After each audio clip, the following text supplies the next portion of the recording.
Hi everyone, Dave here. Thanks very much for joining me. This is another episode of Legends of the Spire, the podcast that talks to the former players and managers of Chesterfield Football Club. Now this is amazingly the 50th former player or manager that I've spoken to on the podcast. It's taken me, 15 months to get there, and it's been an amazing journey. So thanks to everyone that has supported along the way. Hopefully there's another 50 to come and we can get to 100. Who knows, we'll see. Ask me again in about a year's time. But in the meantime, for the 50th episode, I spoke to Neal Trotman. Now, he joined Chesterfield back in 2011. It was a swap deal for Dean Holden that took him to Rochdale and brought Neal to us. It was during John Sheridan's first stint at the club. And he played in defence alongside people like Simon Ford, Josh Thompson, and then when Paul Cook joined, people like Liam Cooper and Sam Hurd. Now, he was really honest about the career and the journey that he had. He suffered a lot of injuries along the way, including a stroke in training at one point. Had kind of loan moves, had big moves, £500,000 move to Preston, was released at one point. So he's had a really interesting journey. And then he had to retire when he was in his late 20s as well. All of that experience, though, did mean that he has moved on into a career as both a football agent and a psychotherapist. So all that experience that he's had in the past has really helped him to be able to guide the next generation of players through a career in the game. And we had a chat in the second half of the podcast about what changes he thinks could be made to help players in that journey. As always, we are at Spire Legends on Twitter and Instagram, Legends of the Spire on Facebook, so please do get in touch. And do let me know what you think about the podcast. It was absolutely great having Neal on. Speaks really well about the game, and he's obviously got himself a great career post-playing as well. So here we are with the latest episode, and it's with Neal Trotman. Enjoy.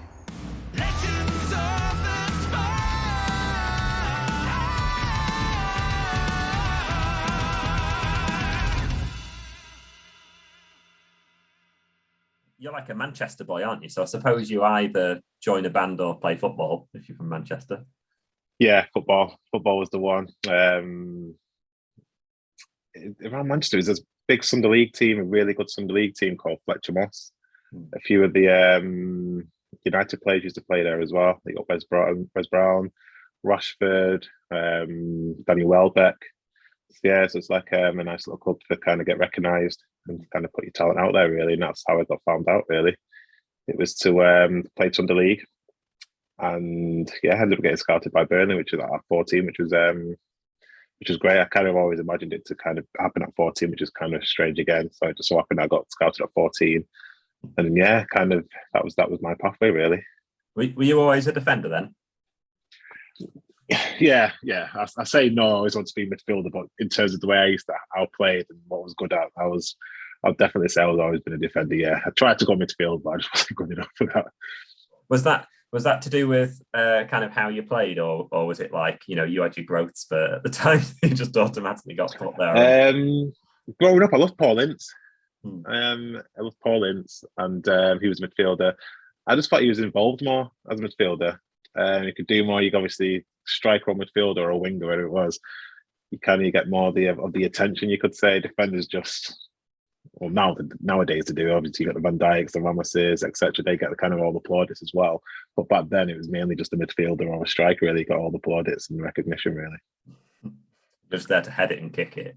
Exactly that, yeah. I kind of made a career out of it as well, so I can't really complain. But it was still, I was good at it. I just loved playing football. Really loved playing football. I've got a twin brother, and we both used to always play football. We both got scouted at 14 actually as well.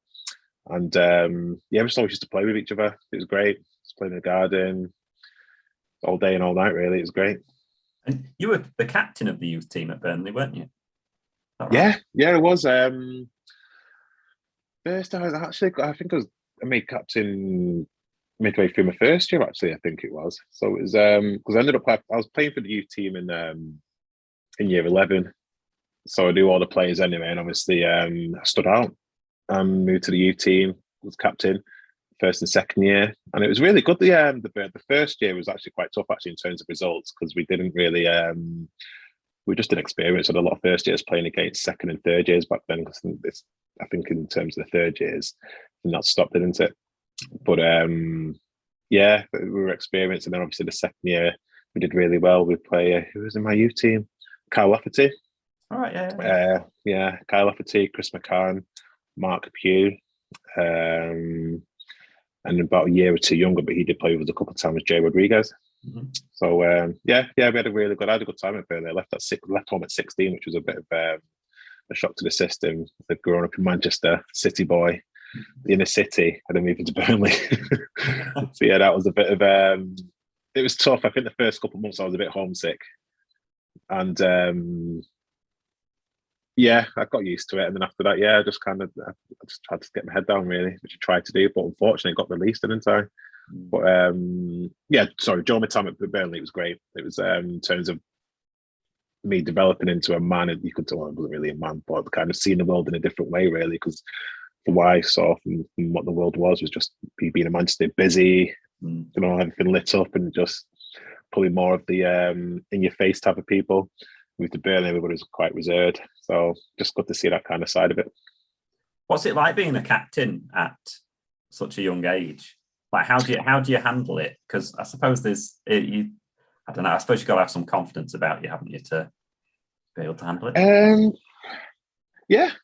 In terms of that, I mean, more of like a presence, and obviously, if you get along with a lot of the players, I think the manager looks for that, really, and maybe lead by example in terms of performances. I was captain in school as well, for at the time of Sunday League, and it was good. To answer your question, it felt good. It felt great. It kind of felt natural in a way. I wasn't like, well, no, I'm captain. It's more of like, so it should be, if that makes sense, because I know I was good enough to do that, but not in a cocky way. It was just kind of like, I can do this. Let's crack on with it, really.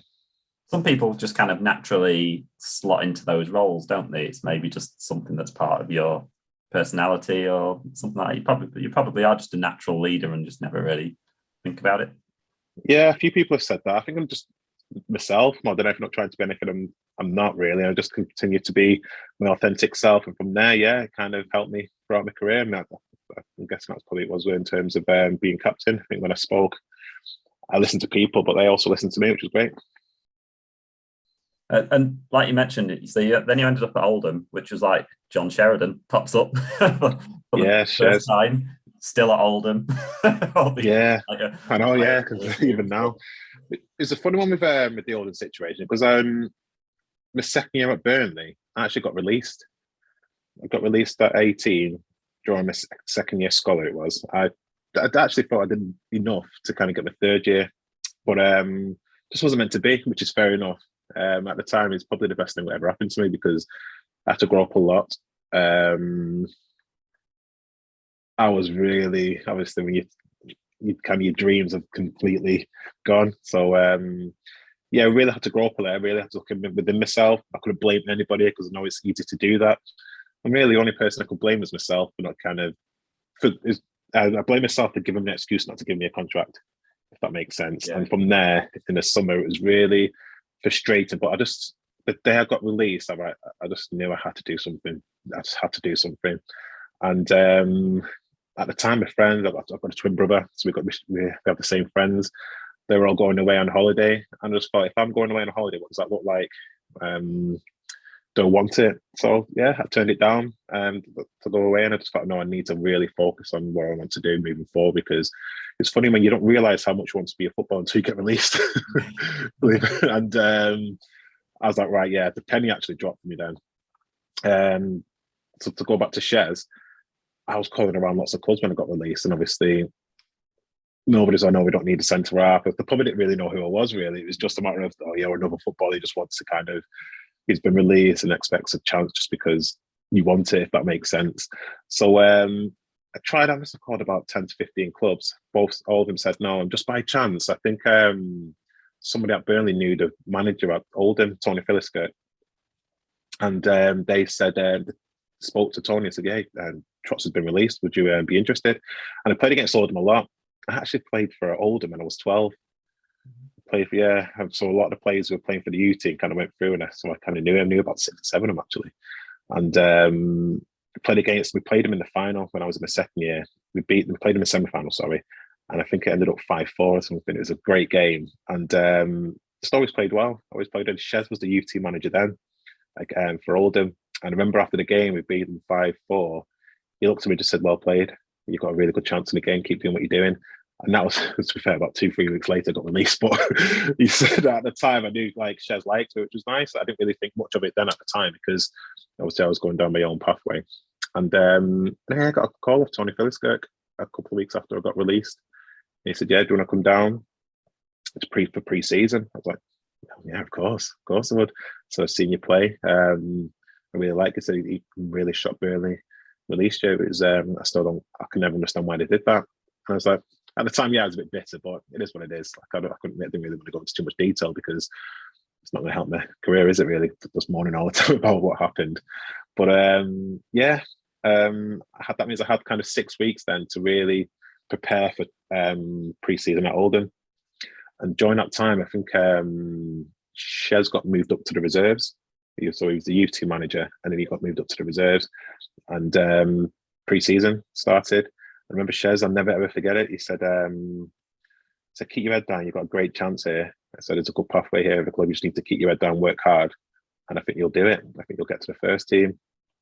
That was the beginning of pre-season, so even that wasn't enough for me to kind of right, come on, let's crack on now. So, but prior to that, while my friends were away on holiday, I was training every day, just making sure I was ready, really, so I'd have no excuses when I went to pre-season. And pre-season started really, really well. It was, I was pretty much on fire. Yeah, it was great, to be honest. I was doing so well, training, playing. And the downside, I never forget the day, the downside, I remember the first day pre-season, because I got paid off the PFA then, because I wasn't contracted to anybody. I was just on trial at Oldham.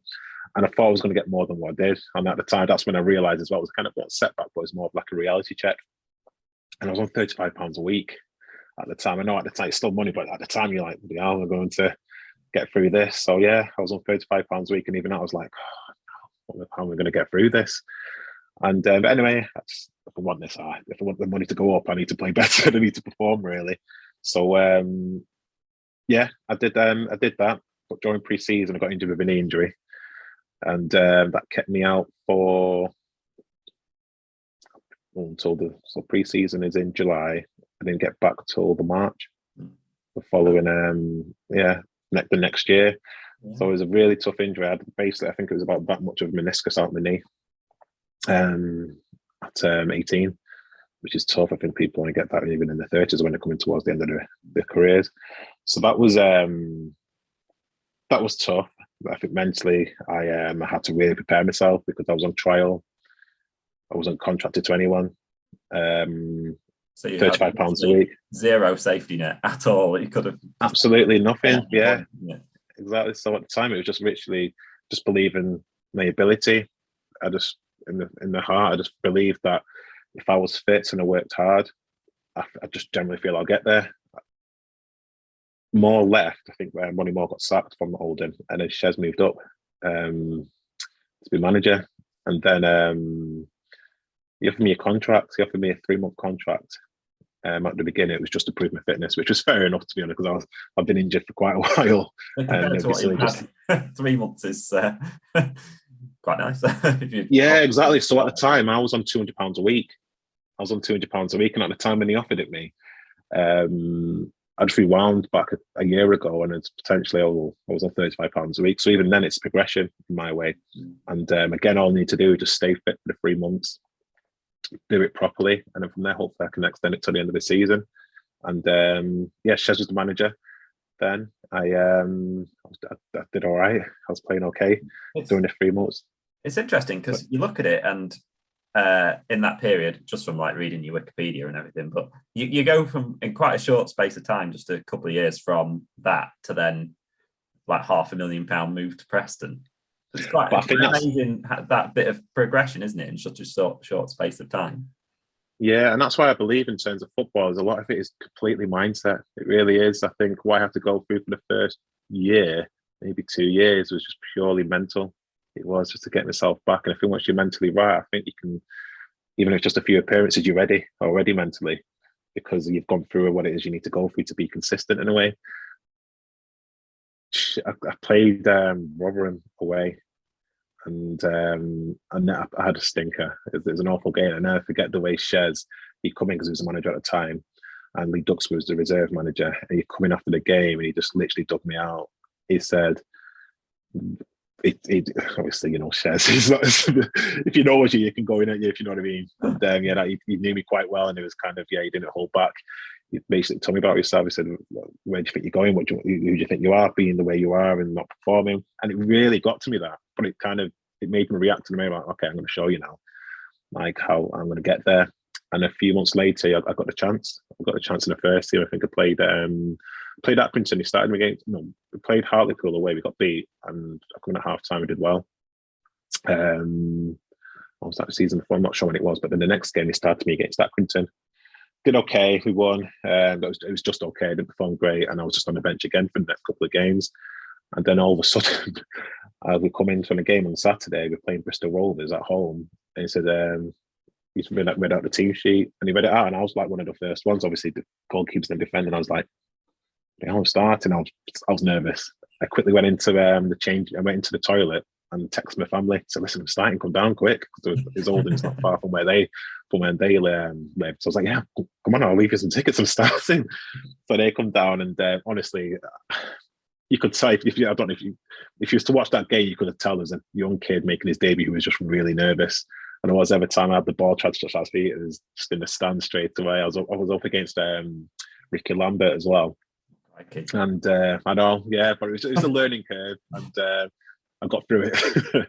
You find yourself looking, trying not to look around the crowd and the stadium, and do you find yourself consciously trying to make decisions not to do things because you know that many people are watching you, or do you click into it? Maybe when you're walking out in front of everyone, you turn around, you line up, you're just looking around everyone, and okay, Neil, stay. But you look at your family, and it's all right. Okay, I just kind of focus, you know what I mean. But then at the game, yeah, you're just naturally nervous. Sometimes you can block it out, sometimes you can't. But that was just the game, which was just like, wow, okay, welcome to the big leagues. But then I think I needed that moving forward, because I didn't look back from that game, which was just really good. I stayed in the team. I played really every game. I just, not in a big-headed way, I just felt I was the best player. I did. I just felt I was just the best player, and I was confident with that because of how hard I've worked. And Shez was great. Tommy Wright was great, and so was Lee Duxbury at the time. And I've got to move to Preston. There's rumours saying, I suppose reputation can go up and down really quickly, can't it, in such a short space of time, and especially when you've got, obviously, scouts are always at most games, aren't they? So you can quickly end up on a list, can't you, of one to watch quite quickly. Yeah. And I suppose it can go for you and against you in some ways. Yeah. But, that move to Preston, it's kind of, £500,000. Did you at that time, when you moved for that kind of money, do you find yourself thinking about it? Because I'll never be in a situation where another employer will come to my employer and say, "We'll give you £500,000." It's odd, isn't it? At the time, it is crazy. Yeah, when you think about it now, it is actually it's bizarre.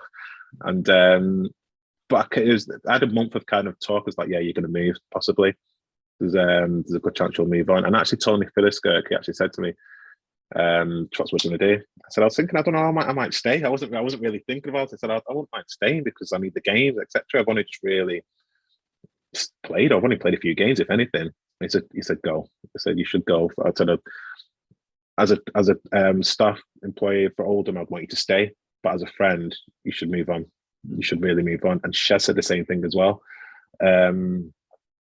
He said, as a mate, go. As a manager, obviously, for selfish reasons, I want you in the team so we can crack on again. But there was talk. I think for about a month anyway, there's lots of talk with different clubs anyway. And you kind of at the start, I was like, yeah, that's a bit of a surprise. But after that, you kind of, the more games you play, and obviously the pressure of having to perform due to knowing that people are watching and still performing better than most, you kind of, I deserve it. You kind of believe that, I now know why they kind of want me, because I feel like I'm better than the other player who other people have signed for more. Morecambe might have had hopes of an upset in the all-Lancashire clash at Deepdale. Ian Craney fouled by Preston keeper Andy Lonergan on the half-hour for a penalty. But Villan quickly became hero, Lonergan saving Mark Duffy's spot kick, and Morecambe's chance had gone. 3 minutes later, the Championship side were ahead. Chris Brown with the far post header. The corner produced yet another unchallenged header. Neal Trotman enjoying that one as Preston continued with their target practice.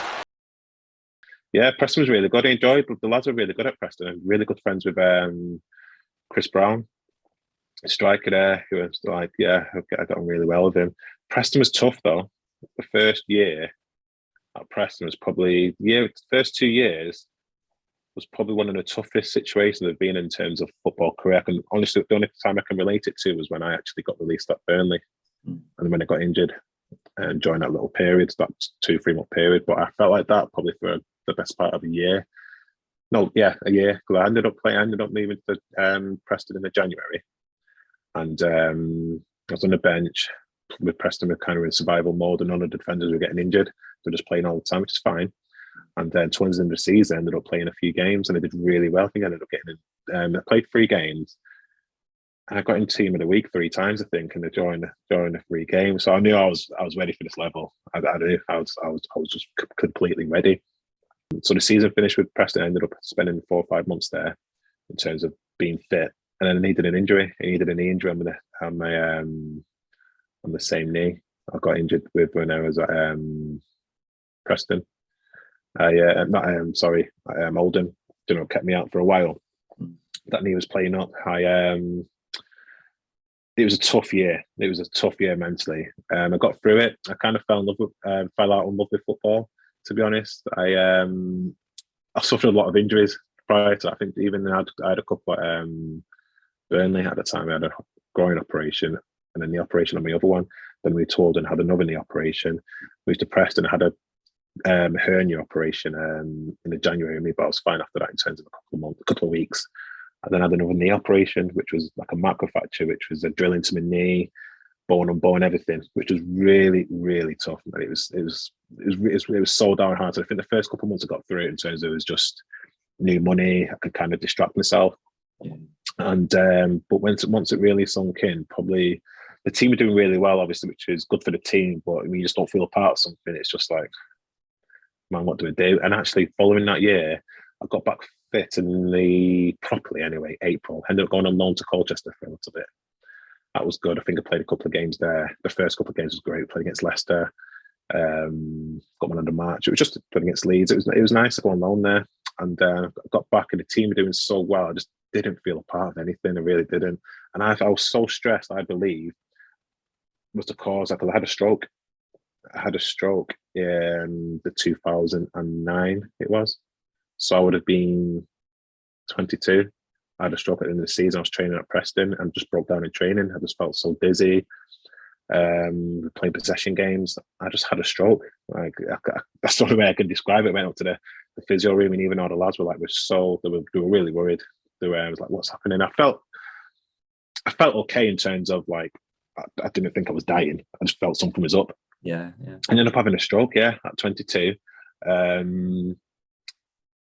So how do you get past something like that when that happens? Because I mean, you must have got close. Did you ever get close to just saying, actually, I'm just going to pack in football, or is it?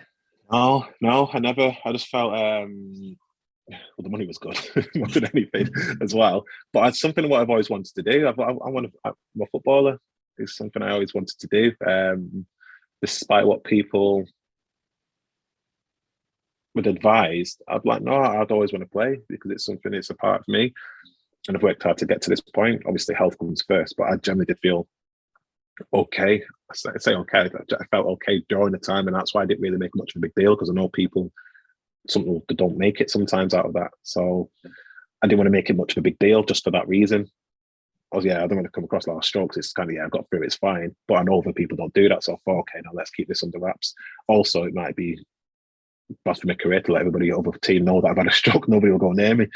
But it would have been in my medical record anyway. But so that season was really, really tough. I just, I think I only played like 4 or 5 games.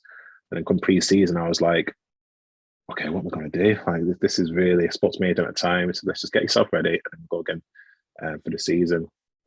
Anyway, went back to pre-season with London Irvine. It's good. I ended up going, I needed a game, so I had to go on loan. I just needed games, which I ended up going on loan to Southampton. at the time we were in League One, which was Northwest rule now. Colchester and Southampton. Yeah, I know. But at the time I was like, do you know what? I need change anyway. I've been in the North quite a while. Let's just kind of, probably given all the injuries, let's just see what the South's like, really. Went to Southampton, did well. It was good. Played with some great players. Reunited against the guy who I made my debut against, which was Ricky Lambert. Lallana, Schneiderlin, Chamberlain trained a few times with us. It was great. I couldn't really ask for much more. It was fantastic. 6 minutes gone at Root Tour. That's a good delivery though, and it's going to fall to Trotman, is it? Who stabs it home? His first goal for the club since signing on loan from Preston North End, and Southampton have the advantage. The initial header was well saved by Mildenhall, but Trotman was in the right place at the right time. It wasn't there till January, and that's when Preston were like, okay, yeah, do you want to come back? And I was like, yeah, because I did. It was good. But then Irvine got sacked, and Ferguson arrived. I think, yeah, Ferguson come in, and he was like, I was like, listen, I need to keep some momentum going. I've just literally played 20 games for the first half of the season. I need that momentum continuing to carry on, really. So am I going to play with you, or am I going to, or otherwise I'll go back out on loan. Anyway, I'm out on loan to Huddersfield.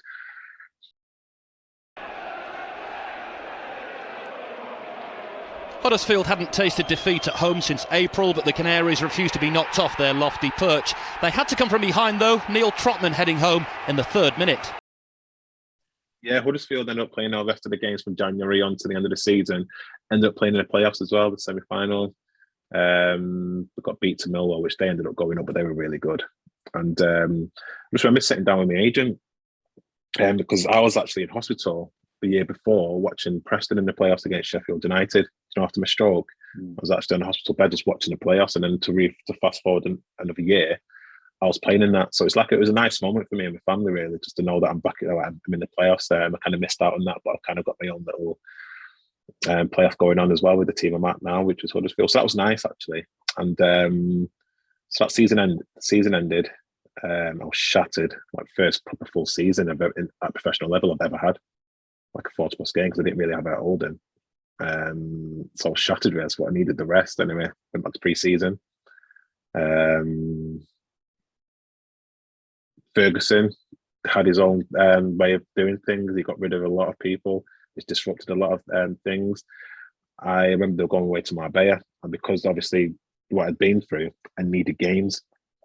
And I said to him, like, what's your plan with me? And he said, well, I usually go with 3 centre-backs, if I'm being honest, and you'll be number 4. And when he said that, I was like, right, okay, I need to get myself out on loan because I can't afford to kind of wait around. I need games. And to be honest, by me being that naive, he thought I was kind of like I think he was kind of thought, well, who does he think he is? Like, he should be fighting for his place. But at the time, I just needed games. I needed games because I missed out on a lot of football. And maybe he didn't see it from that perspective. He thought like he should have wanted to get into this team and fight for his place. But I just couldn't afford to wait again because I needed to play, because I just needed to keep the momentum going. Because I've only had 1 full season. I'm obviously pushing nearly 23. I need another couple of games. And he didn't. I don't think he saw it the way I saw it, and vice versa, really. So it's a breakdown in communication. And ended up moving. The contract ran out. Ended up playing a few games for Oldham towards the end of that season.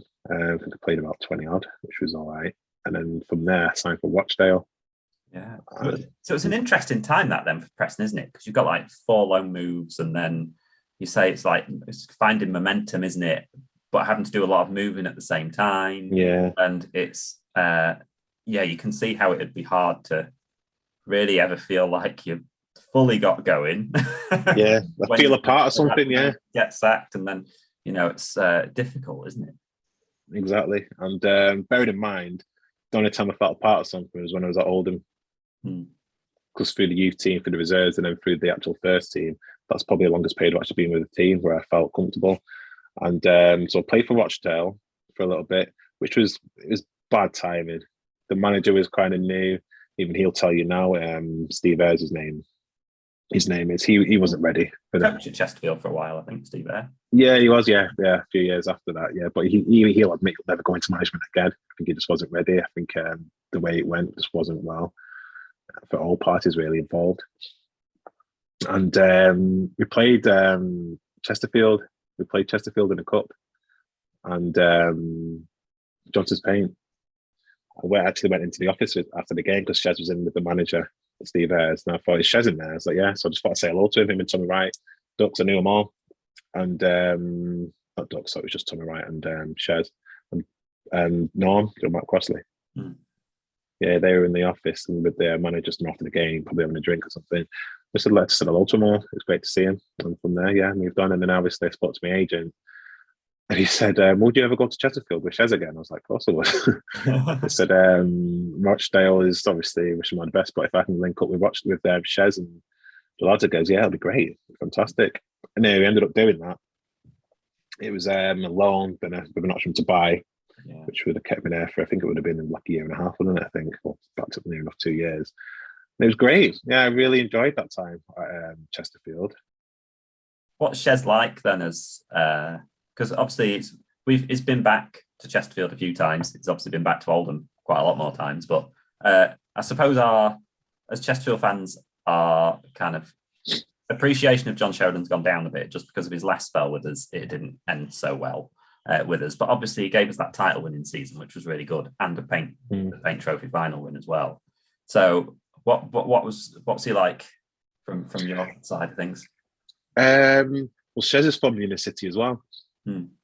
In Manchester, and his way of speaking to people is different to what people outside of the inner city would expect, if that makes sense. Yeah. So I got Shez. I knew the way he was, and nothing. I'll be honest. The one thing with Shez, if he was to say anything to you, it's not personal. It was never personal. He'd be shouting all day on the pitch, as you probably heard what he's like. But then afterwards, come Monday morning or whatever it is, he's completely fine. So he even warns you as well. So listen, on the game, I'll say this and that, but I need to understand it's not personal. And some players might have thought that. Some players might have thought it was personal. But I can honestly say if he did have a fallout, it was probably a player reacting to what the way he was talking to her on the pitch or in training. But then afterwards, it was always fine. He still treated them equally to somebody else. We'd never say, "Oh yeah, you're in" the next day for talking to me. It's kind of like, okay, I said that to you, so I understand why you'd say it back, but make sure you perform for me. Yeah. That's the most important thing, really. So I think that was the dynamics in terms of the way his coaching style was. He's probably, in terms of man management, he's probably one of the best managers I've actually played under, him and Darryl Clark. It was just the way he was. I mean, even with the players do respect him. He was funny as well. He's probably one of the funniest managers I've actually had as well. He was hilarious. That's the best way I can put it, just the way his personality is. And a lot of players that kind of were drawn to that as well. Is in terms of his surviving mode, that's probably one of his strengths, isn't it? In terms of getting people out of the relegation. Obviously, it didn't work with Oldham, but they weren't far off considering where they've been over the past year or two. So yeah, that's his strength, and I think you can kind of get underneath your skin, which is kind of makes you perform better, which is which is good. And obviously, you had this season at Chesterfield where you guys kind of got promoted as well, and you won the little trophy that Johnson's Paint, didn't you? I'm sure. And we'll come on to that. It was great. Honestly, Shez as a manager, he's fantastic. Yeah, I can relate to him. A lot of players felt that as well, especially in the youth team. At Oldham, he brought so much youth through. He just trusted, and even as at the time, I was probably coming into an experienced player. You could see how he worked and how he give other people a chance, because I knew I needed that chance, and he's giving that to other players as well. So it's kind of more of like there's definitely respect there. When you joined Chesterfield, it was obviously partways like the November time, maybe, I think. When obviously the season had not started too well. And I've spoken to many players from that squad who said, we kind of felt that the squad that we went into League One with was weaker than the squad that we won League Two with, because Craig Davis had moved on, Jack Lester was a year older, and things like that. So you obviously came into a club that was struggling, didn't you? But you actually then became captain pretty quickly. Yeah, he was. I remember when he put me captain. We played Huddersfield away. And he put me captain then. There was talk a little bit about that, actually, about the strikers going. Craig Davis was a big part. I think in League One, League Two, and even a conference, you're only as good as your strikers, honestly. You are. If you have good strikers, there's a good chance you'll be able to move forward. And there's no wonder why Chesterfield kind of got promoted, especially under Jack Lester and Craig Davis, from League Two to League One. And at the time, we had Jack Lester, who was aging, but we had up and coming players coming through, it might have been a couple of years too soon in terms of trying to really establish ourselves. We probably just needed a bit more of experience in there to help nurture the actual young lads at the time. And it was tough, the games, but it was still, you're always hopeful, aren't you, at the end of the day? I think none of us thought that we would get relegated. We just really thought that we could literally just crack on and really try to stay in the league, really. And we played Huddersfield away. I think it was around, was it Boxing Day or around Christmas time? I'm not sure when it was. But yeah, I was made captain. Again, it was just something like, okay, I can see why you put me captain, so I'll try my best to do that and just crack on with it. Yeah. Obviously, that season as well, we won the Johnson's Paint Trophy. So, and you were cup tied. Yeah. That must be like pretty annoying. If what kind of role do you then play in that cup run? Because obviously you've still got an important role to play if you're kind of captaining a team around that time. And I'll just do it as if I'm still part of the team, even though I'm not playing. I'm still part of the team. Where I sit and train with the players. I play with the players, so it's just more like, come on, lads! Like I think in the semi-finals against Oldham, wasn't it? I think it was. Yeah. And the passion I had on the bench, I was like a coach. Honestly, I just wanted the lads just to kind of get over the line. It was without not playing. That's probably one of the best times I've actually had during that time, because I just felt, even I wasn't playing and I didn't get the actual. I was cup tied. I just felt, I felt part of that kind of situation. And so if they were doing well, I just felt like I was doing well as well, in a sense. So yeah, I enjoyed it. Absolutely loved it. Obviously, I'd love to play at Wembley, but I was buzzing for the lads. I was buzzing for the lads because they won. But the lads, it was a great day. It was fantastic. It was just it was great to be part of and being on the bench and just to see Wembley as well. Honestly, it was absolutely buzzing with it. Obviously, Craig Westcott, he scored the goal in his decided one, which was it's probably in his picture, that in his bedroom, isn't it? But it was a great day. It's a fantastic day, and it kind of softened the blow a little bit considering what happened at the end of the season, didn't it? Di Canio as well with his big coat on. It was. I mean, I was in the shade. There was part of Wembley that was in the shade, and we were freezing cold. But then you see the other side of the ground, and everyone was like in the shorts, and got no top on. Melting hot on one side of the ground and freezing on the other. But yeah, it was a fun day. Like you say, it does kind of soften the blow a bit, doesn't it? You kind of look back now, and the thing that we remember most from that season is a trip to Wembley and a good bit of fun. Yeah, exactly. But would you prefer to stay up or not win the Johnson's Paint, or what would you have gone for? I'd be quite happy just winning the cup. Yeah. Would you really? Yeah. Well, in hindsight, now you look at it, and a few years later we went back up again. So you kind of think, oh well, actually, sometimes the little isolated moments sometimes make up for something much bigger in terms of like a relegation, something like that. Yeah.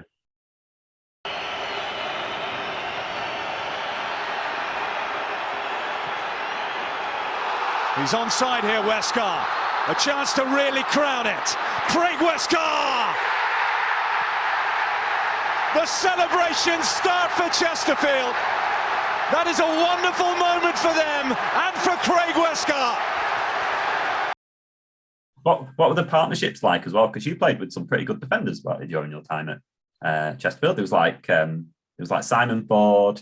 It was like Terrell Forbes around then. Josh Thompson came in as well, because you formed a partnership, didn't you, with Josh Thompson in that? That season. Yeah, the second half of that season, I think it was, wasn't it? Yeah. Fordy at the beginning, he was great. Fordy. He was like an old head.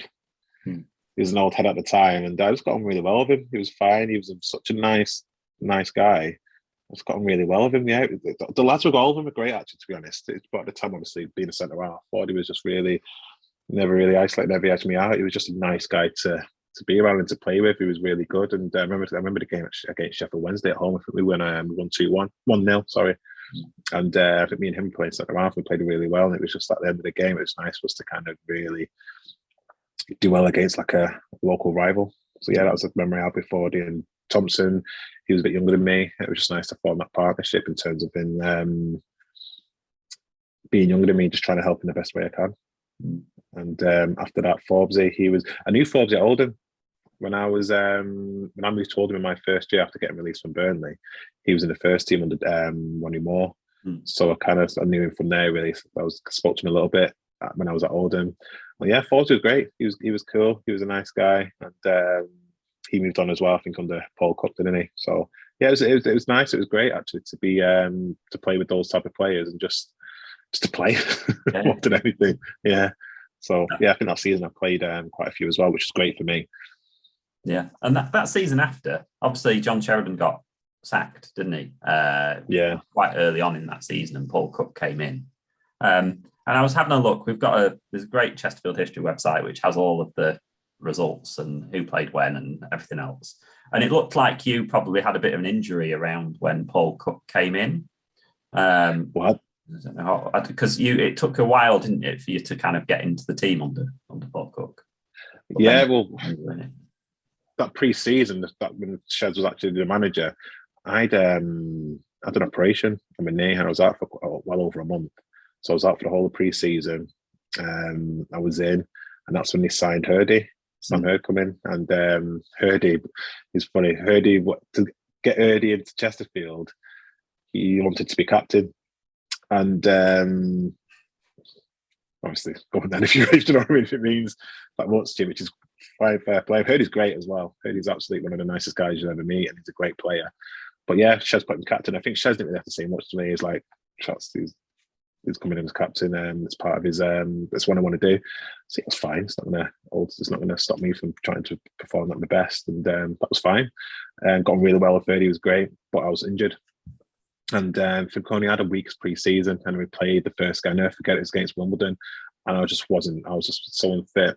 And the team, I don't know what it was. We had the lads we had enough to win the league. It's just obviously we got off to a shaky start. And I generally do think if Shez was given longer, we would have got promoted with ease. If I'm being honest, we had such a good team. Just at the time, we couldn't gel. We had a few. I wasn't the only one injured as well. Some of the big players were got injured as well, so we didn't really have a chance to really play together. But obviously, football, it's a result based, isn't it? So you kind of Shez got sacked, didn't he? That's when Paul Cook arrived. When did Paul Cook arrive? Was it in October, November? Yeah.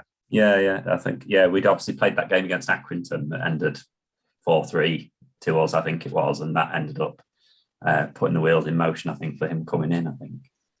Yeah, because of the way he played. I think the chairman liked the style of play, didn't he? He liked it, yeah. Something like that, and which is funny coming from the changing rooms when we heard about that. But it's like, is he a coach or something? Does he know about how? Do you know what I mean? It was just interesting the way that was kind of relayed back to the lads in the changing room. But he arrived. Obviously, I wasn't even fit, probably still, even in November. I just couldn't.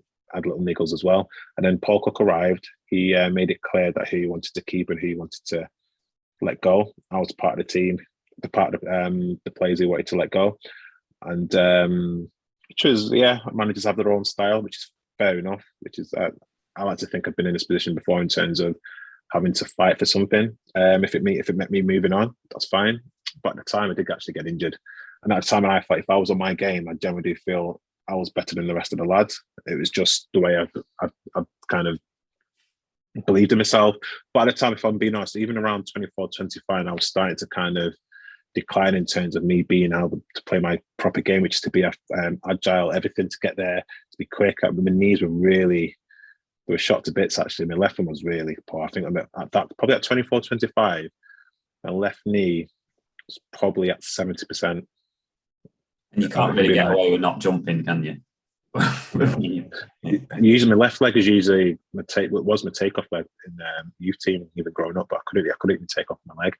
If you look closer at games, I'm not sure you will, but I never usually pass with my left foot. That was it. Because any little bad pass, it would trigger something, and my knee would be absolutely like a shooting pain. So it's always worried that's at 24. And so I had to really adjust my game. And Paul Cook, he didn't, at that time, he didn't want me, which was fair enough. He's a manager, he had his own style. And Paul Cook's really nice as well. I wish him all the best. And he's actually, I spoke to him after I retired, and he was just so nice to me. If he needed anything after that, he was very inviting and welcoming as well, in terms of when I actually approached him and vice versa. So there was no hard feelings there. And even then, it was tough at the time, because at the time I was injured. I pulled my hamstring in a reserve game when scouts were watching, because I was nearly going to Southampton with Chris Wilder at the time. I nearly moved there. They were interested, and at the time I was like, I'm not sure. I'm not playing, so why not? But then I pulled my hamstring, which kept me out for like 4 or 5 weeks. And at the time, I sensed Paul Cook was so gutted. He was angry that I got injured, but nothing I could do. And he wasn't. If you ask him now, in fact, if you do actually meet him again, say, what was you like with Trots when he got injured? You kind of wanted to get him out. It'd be interesting to see his answer, to hear his answer. It was funny. It was kind of like it's like cat and mouse in a way, the way he was with me. He knew wanted to get me out, but he knew he couldn't do anything about it. But he was just still gutted because he couldn't get me out, if you know what I mean. So he used to see me there. I was like, Trots, any chance of you getting fit and going? And I was like, it's not my fault, you know what I mean? I need to stay here. I just need to get fit more than anything. And but I wasn't, like, me being the way I was anyway, I was never a bad egg with him. Never was. It's not in my nature to be like that. And also, kind of, there's a little thing in my back of my mind thinking I could still play. I could still actually play, and if I was to play, I generally do feel I'd do well, because I feel like I can match anybody really. There's one game he threw me in against Northampton. I think it was in Northampton against Akinfenwa at the time, and he threw me in. Played really well. Played really, really well. I think I might have been close to getting man of the match in that game, but obviously if a striker scored, it was Northampton. Yeah, it was. Was it? Yeah. January the 12th. We won 3-0 that day. Just having a look at the who scored? Do you know? So it looks like it was Mark Richards, and Mark Richards got 2. Jay O'Shea got the 3rd. 3-0 home win. So one of those players would have got man of the match. But personally, if you ask even Paul Cook at the time, I probably was out. I played really well. I think I confirm only played about 60 to 70 minutes because he just didn't have no impact in the game. I think at the time it was me and Coops at the back. Me and Coops at the back, and I heard he was sitting in front of us. And I was pleased with the way I played. I got back in the changing rooms, and to be fair to Paul Cook, he was he called me out in front of everyone in the change rooms, and he said, "What's a special shout out? Well, not shout out, but special well done to Trot. Given what he's been through and with the club for the past couple of months actually, for him to come back and to perform like that, like, full credit to you, which was nice." Which is really nice from him. And I think from that game, I think I played all the rest of the games that season. Yeah, I'm just having a look now. Yeah, you came in, you were on the subs bench for like 4 games, and you came in against that game against Northampton, and then you played every single game until the end of that season. So it was you and Cooper, wasn't it? And like you say, Hurdy as well, that were kind of in that defence. I mean, it was down in the playoffs. It finished like 8th. So it was. Sorry, say that again. Finished like 8th, so it was pretty close to just but maybe just a bit too couple of games away maybe from getting in there. I think we needed a few more games to kind of get in there, because we were on a great run, and just swapping we missed out. And even during those games though, and I was going into Petr and Key, I'm going to perform great, but I just knew I wasn't there. My body was literally, I won't say deteriorated, but I just wasn't. My knees, I could never get to 100% ever. I think my knee was there at 70. It was only going to get worse, my knee. And my right knee was starting to kind of hurt a little bit as well. And so during my time at Preston, at Chesterfield, I had one operation, So I think I've had an operation every single club I've been at. Near enough. When I spoke to Tommy Lee, he kind of was quite honest about the amount of painkillers he took throughout his career and injections and all that kind of stuff. He said it was just ridiculous how much stuff he was pumping into his body just to like get through 90-minute matches with it was his shoulder, wasn't it, that he'd had problems with from when he was a teenager. So were you kind of similar? Were you every day? I was on painkillers since I was in the youth team. I was on, my knee was that bad. And that's why I even moved to Preston. I was like, wow, my knee is shot to bits. So imagine if I can even get to full fitness, what I'm actually like. That's why I believed in myself a lot more. But in terms of, if I can get me for $500,000 with half a leg, can you imagine? Do you know what I mean? With the right help, if my knee was to get to a point where it's kind of near enough 100%, can you imagine what I'll be able to perform like? But obviously, I never got to that level. But painkillers was a must, if anything, anti-inflams. Sorry. What are they like now? Well, prior, when I retired at 28, I had 4 operations on my left knee to really get it right. I mean, I've got a metal plate in it at the moment. I've got a metal plate in it, and yeah, I can go for runs, but I can't play football anymore. But at the same time, given what I've gone through in my career, I'm quite happy not to, just due to the pain I've been in. And yeah, it's probably always be 70% in terms of I'll always have to twice after I do like a workout. But yeah, I needed to. It's fine. I can go for a run. That's the main thing for me. Well, it's interesting because like Andy Morris, who big Chesterfield legend, scored in the FA Cup semi-final. He said that there's some days he will walk down the stairs and he feels like an 80-year-old. And yeah. And he said, the amount of stuff you put your body through in quite a short football career is probably what most people put their whole body through in a lifetime. Exactly. I think a surgeon said to me, I think he was in the early 20s. Was it the Preston operation? He said, yeah, your knee is probably about a 60-year-old at the time. And I was only 20. I thought, all right, yeah, cheers.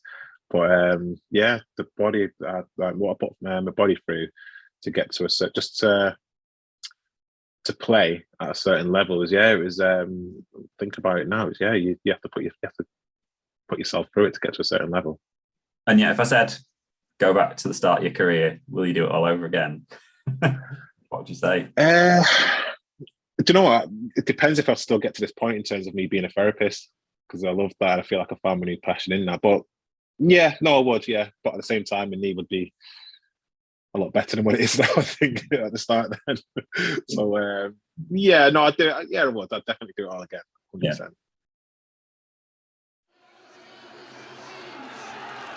Sheffield Wednesday travelled to Chesterfield, looking to complete a first league double over their opponents since the 1949-50 season. The Owls had won the reverse fixture in October at Hillsborough by 3-1. Gary Mexon's team have suffered a setback, though, in their target of automatic promotion after back-to-back defeats. They started brightly here. Ryan Lowe nearly gave them the lead. But the club lying second from bottom were giving as good as they got, and they very nearly went in front through Liam Righthouse. His effort well saved by Stephen Bywater. But then Owls midfielder John Bostock made a clumsy challenge on Adjosa, and the referee gave the penalty. Substitute Dean Morgan confidently dispatched the kick on 78 minutes to score his first goal in over 2 months. The visitors didn't buckle though and went in search of an equaliser. The closest they came, a Rob Jones header which Tommy Lee expertly kept out.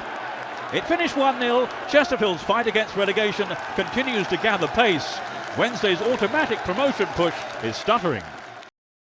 Well, let's finally go on to like post career then. So obviously you finished. You had a spell at Plymouth, and then you had a spell at Bristol Rovers, where I think it was like promotion at the end of that last season. I don't know how much you played kind of that season, but and then you finished at like 28. Was it 28 that you finished up? Yeah, well, quickly, I played for Plymouth, and Shez was the manager, and he brought me to us, said, like, Trots, I can't give you a contract. Like, I know you, and I know you're not moving as well as what you should. Like, to someone who knows you, I know you're not, like, in terms of you're not at your best, and your knees are really, like, shot to bits. And he gave us, I can't give you a contract based on that, which was fair enough, to be honest. He was honest with me. And I probably should have retired then, actually.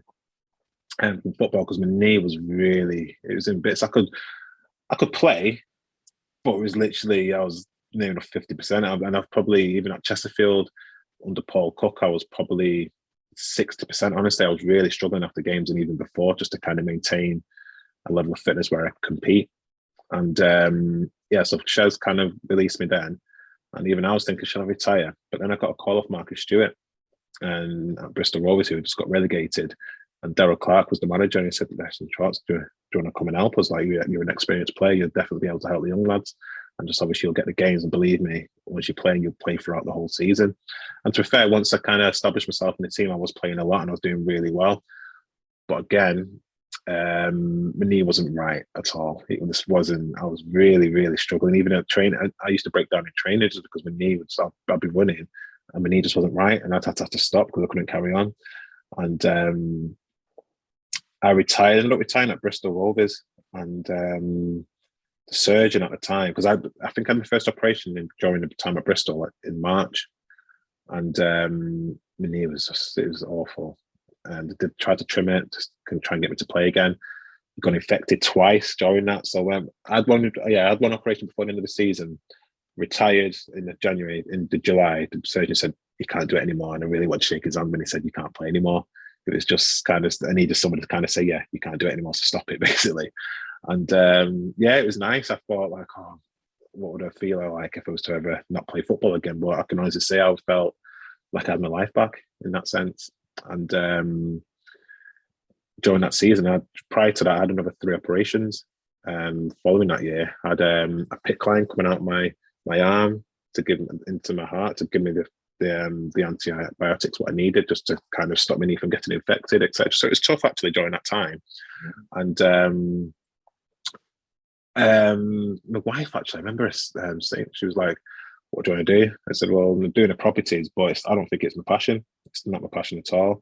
She said, "Why don't you get into psychology? Because it's something you'd be really good at. And I feel like the way you are, you'd be able to help a lot of people out, especially a lot of players." And I was like, yeah, I think you're right. But I think that was just more of like a natural thing. I didn't really think about it in a career. I was just naturally, because even the team talks with the managers, I'd always see the angle, I knew what the manager was going to say and his approach to it and why he said that. So I was always kind of into that psychology side of it and how he'd react. So there was some managers who said this to a player, I'd be like, I probably would have said that to him because he needs to be approached in a different way. And so even not realising I was kind of still inclined that way. And the wife said, look at this, like, I look at this course. I looked at the course. This was in January 2018. So I look at it. I went to an introductory course in March. Yeah, I haven't looked back since. It's my 4th year into it now, and so now I'm like a qualified psychotherapist, which is fantastic. It really is. It's something which is, I feel, a passion to where I want to do in terms of being a footballer. I'm getting the same passion towards this, which is something which is really good. Helping out footballers and working with Sporting Chance. The charity, I think Tony Adams he's a co-founder of it.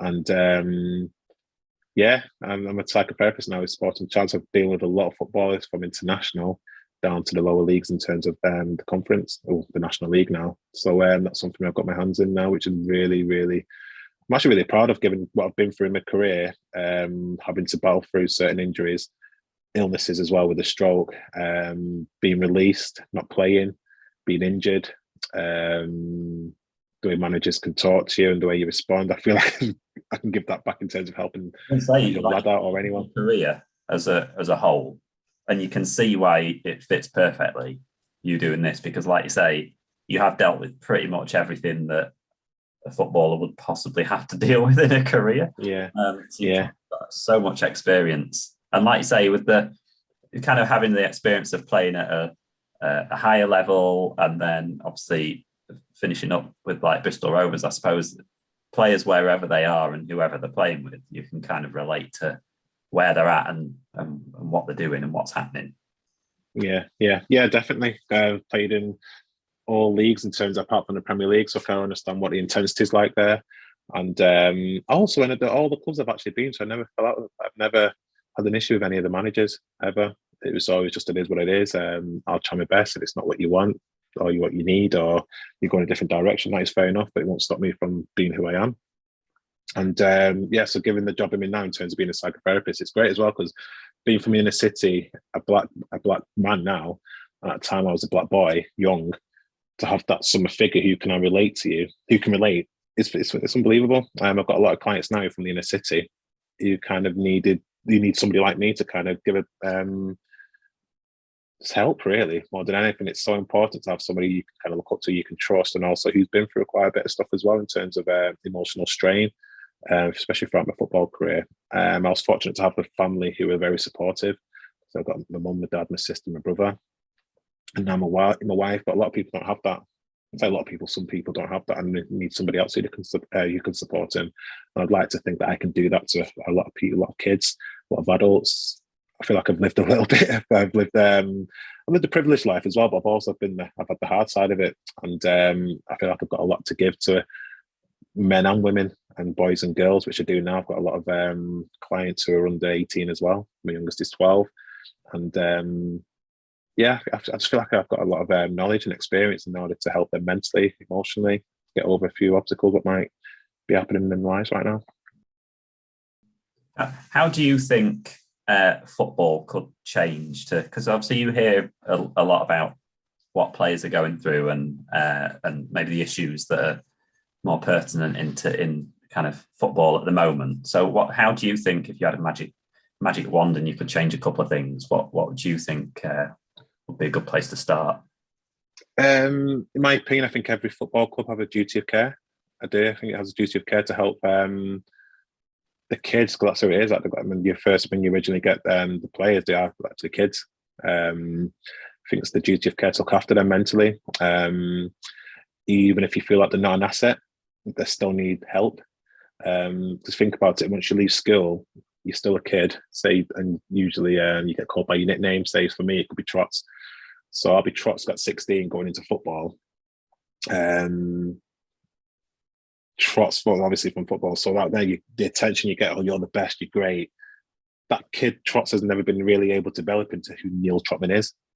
As it's always Trots, the football, he's fantastic, he's great. Obviously, not just me, like other players. So by the time they retire, probably at 20 years later, still that young Trots, oh, how you doing? And that adult's never been able to develop because you've always just been in that limelight, which is just so bizarre. You have at 16 or even 18 to 20, you have probably 50, 60-year-olds adoring you. And that's a weird dynamic, isn't it? Like you're looking out, you've got like 56 with your name on the back. You're like, wow, I'm a kid still. So your adult hasn't developed. And obviously when you retire, what do you do? What do you do when you retire? What's your identity? Who you are as a person? Who are you? You're not a footballer anymore. You've just been told to be, or you're going to your life. So who's that person? Who's that Neal Trotman, really? And I feel that's why a lot of the players do struggle after football, because they don't have an identity. All they know is football. They don't know the true self in terms of, obviously, if it's Neal Trotman myself, hasn't developed. I was fortunate to have a family who kind of kept me grounded, and I knew who I was, even during injuries. I think that was probably the main thing, actually, what kind of got me through it. I was a footballer, but first and foremost, I was Neal Trotman, a brother, a son, a friend. And football was great, but that was mainly for my ego, if anything. I think from football, if you want to be a footballer, it's usually a childhood dream, isn't it? But once you get into an adult, what's your adult dream? But because you haven't really been allowed to dream like that, it's always been you're a footballer that hasn't developed and you've retired. So what do you do to kind of get through that? You find out, because footballers are addicted to football. Your passion is really to focus on that. And if you're used to that addiction in terms of focusing on something, when you retire, what else have you got to focus on? It could be drugs, it could be gambling, it could be whatever, and that's where they direct it into, really. So after football, who am I? What's my identity? I'm dealing with a few players now. I'm just working their identity and who they are outside of football, because football is always going to be temporary, no matter who you are. Being a footballer is always going to be a short-term thing. It's just kind of recognizing who you are long-term, really. But back to your original question in terms of what clubs can do. I feel even at 16, at 18, you're going to get released. There's a lot of players who get released, and even clubs from even players in their 20s get released. I got released, and I can honestly say during my time of getting released, nobody really called to say, how are you doing? What's happening? Where you're up to now? It's mainly if you're no longer an asset or any of use to them, they'll get rid of you, and who cares? So I think a club should have a duty, even if it's just the players within a year of getting released.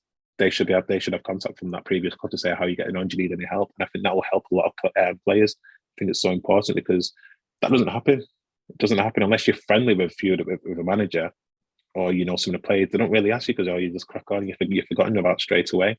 And I feel for clubs, I think it's their duty to see if you kind of sign that player, now you're moving them on. It's your duty to help them and see how they're getting on. If they need help, provide it. Clubs have got money. If it's, say, therapists now, therapists can say charge £50 a week for a club, times that by 3 if you need 3 players who need help.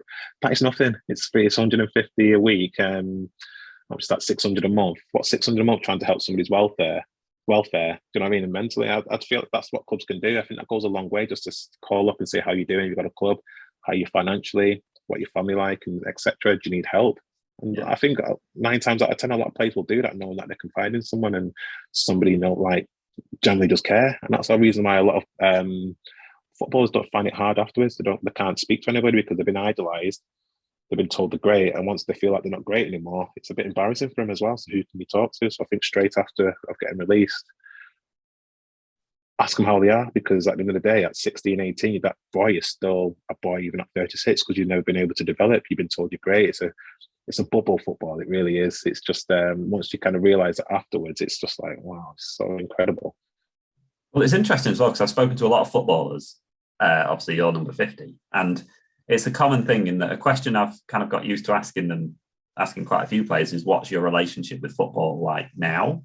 Because there's so many that I've spoken to that have said, they spent quite a few years not watching any football, not playing FIFA, not watching any football, just not wanting anything to do with it, just because because their career maybe didn't end in a way that they wanted it to end. They got released and didn't find another club, or they had bad injuries or something like that. And it is a common thing that actually it takes quite a long time for people to actually just be able to watch a football match on TV again. Because they fall out of love with it. Yeah.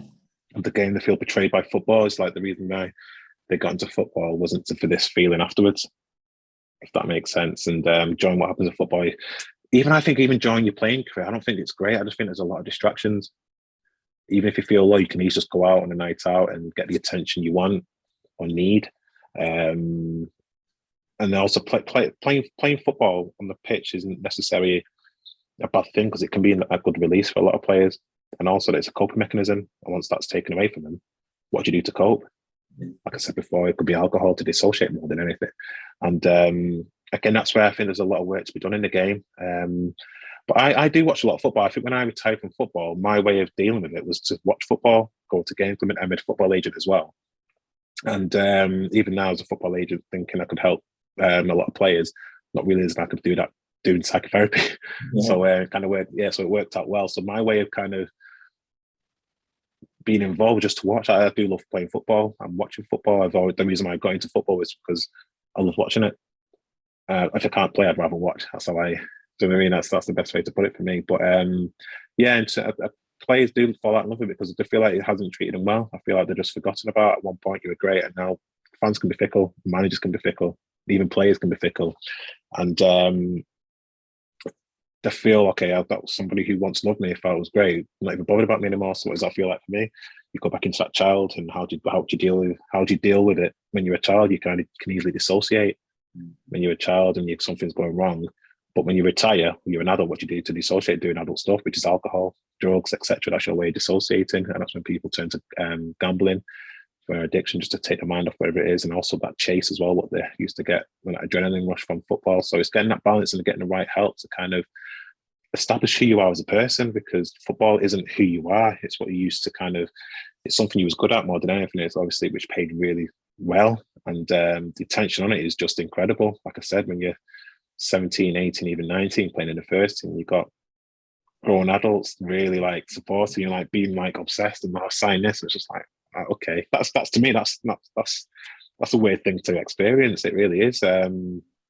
It's just bizarre, because in a normal life, when would that ever happen?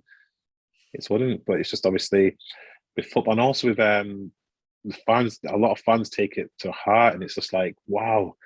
Well, so that was the question. The question was going to be, how can fans react a bit differently? Because I've noticed since I've been recording this podcast and speaking to footballers that I've reacted in a completely different way at football matches. Because you actually think, that player might be going through something at the moment. That player, do they really need to get pelted with comments if they're just a bit out of form? It's just, like you say, it's a strange relationship, isn't it? That one between fans and players and everything else. Yeah, and I'll be honest with you, it's I think it'll probably always be like that, as much as you don't want it to be like that, because football is a bubble, and a lot of footballers and managers will not let any fan in that bubble. It's too they don't want this. You'd be left too vulnerable the way fans, because in terms of being, if you're a footballer, you've been taught professionally from 14 up until you're in your 20s playing, and a fan just to come into that without that knowledge and experience, they'll never really be able to get it, unfortunately. I don't need to downplay anybody in terms of a fan, but it's just, that's pure and simple. If I all of a sudden want to be a lawyer now, and someone who's trained in to be a lawyer for 7 years, I'm not going to have that much knowledge. So my opinion is only what I see at first hand, not what's gone in probably 10, 15 years prior to that. So in terms of education and knowledge, there is a bit of a mismatch there. So when a fan gives an opinion on something which they only see on the pitch, for a player, it's hard to take because they don't know what's happened the previous 10, 15 years of getting to that point.